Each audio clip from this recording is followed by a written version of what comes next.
এটা আমি বোঝাচ্ছিলাম যে P compound which gives positive iodoform test, তাহলে পজিটিভ আয়োডোফর্ম টেস্টের জন্য কিটোমিথাইল থাকতে হবে আর আলফা হাইড্রক্সি মিথাইল গ্রুপ থাকতে হবে। তাহলে এ আর সি এর মধ্যে আমাদের আনসার হবে। প্রথমে এটাকে পজ করো, পজ করে আগে কোশ্চেনটা ভালো করে পড়ে নাও, পড়ে অ্যান্সারটা করো। বলে যে P is a compound which gives positive iodoform but does not give Tollens. Positive iodoform দিবে, আয়োডোফর্ম কারা কারা দেয়, এখানে CH3CO থাকতে হবে আর আলফা হাইড্রক্সি মিথাইল হচ্ছে পজিটিভ আয়োডোফর্ম টেস্ট দেয়, but does not give Tollens, কিন্তু টলেন্স দিবে না। টলেন্স টেস্ট দেয় না। দেখো টলেন্স টেস্ট কে দেয়, শুধুমাত্র অ্যালডিহাইড বলেছি। টলেন্স টেস্ট কে দেয়, শুধুমাত্র অ্যালডিহাইড বলেছি। তাহলে অ্যালডিহাইড যদি টলেন্স দেয় তাহলে কোনোটা এখানে অ্যালডিহাইড গ্রুপ দেখতে পাচ্ছি, অ্যালডিহাইড গ্রুপ দেখতে পাবো না, তার মানে প্রথমে নেই। এবারে দেখো এইটা আমি ভেঙেছিলাম, মানে এটা ছিল কম্পাউন্ডটা আছে OCH3 আমি এখানে বোঝানোর জন্য অক্সিজেনটা এটা ছিল না আগে, আমি আসছি। এবারে দেখো on hydrolysis with dilute cell gives product which gives Tollens and iodoform test both. Hydrolysis করে দিই বলে আমি বারবার বললাম, যে কিটোন যদি মলিকিউল নিই সেখানে যদি আমি অ্যালকোহলে রিয়েকশন করি কিটাল তৈরি হয়। এগুলো কী বলি আমি, কিটাল। স্যার কিটালটা কি, কিটালটা শুধু হচ্ছে অ্যালকোহল গ্রুপের সাথে এই OCH3 নেগেটিভ যে গ্রুপটা এটা অ্যাটাচ হয়ে যায়। এখানে একটা OCH3, এখানে একটা OCH3 এটা আমাদের ব্লক করার জন্য এজেন্ট হিসেবে কাজ করা হয়। কিটোন এতক্ষণ দেখতে পাচ্ছিলে, কিটোনকে ব্লক করার জন্য আমি অ্যালকোহলের সাথে রিয়েকশন করে OCH3 কিটালে কী কী থাকে, কিটালে আমি বলেছি বারবার CC বন্ড OC বন্ড এটাকে বলবো কিটাল। এবার এই কিটোন থেকে তৈরি হচ্ছে বলে কিটাল।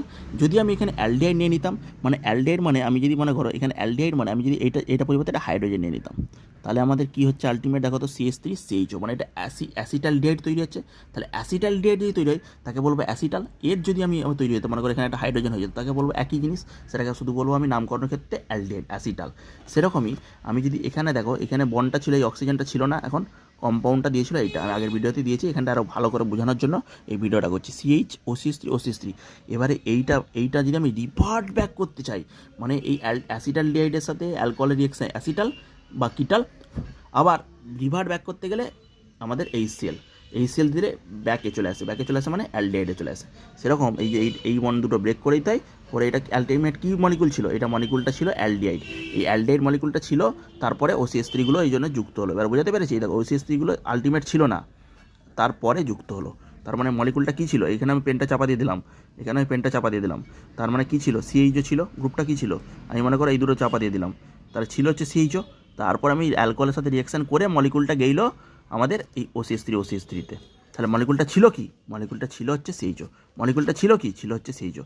যদি আমি যদি অ্যালডিহাইডকে আমি যদি অ্যালকোহলের সাথে রিয়েকশান করি তাহলে হচ্ছে সেটা কোথায় যায়, আমাদের অ্যাসিটালে যায়।